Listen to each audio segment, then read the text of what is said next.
Are you looking for a tutorial that will help you learn how to fade out your videos on CapCut? In this short tutorial, I will show you how to fade out a video on CapCut. I'll walk you through each step in detail, so make sure to watch this video until the very end to understand the tutorial properly. To get started, open up the CapCut app, and then let's start a new project. I'm going to select and import this video to edit. After that, tap on the video on your timeline to select it. And then go to the end of your video. Tap Animation. And then tap where it says, Out. And then simply tap, Fade Out.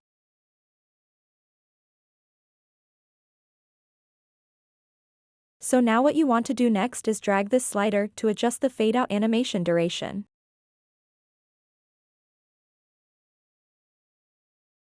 Tap the check mark at the bottom right to save changes and apply this effect. So that wraps up this tutorial. If you have any questions about this whole process, please let me know in the comments section below. And if this video helped you out, please give it a big thumbs up and subscribe to this channel for more tutorial videos like this one. Thank you so much for watching and have a good day.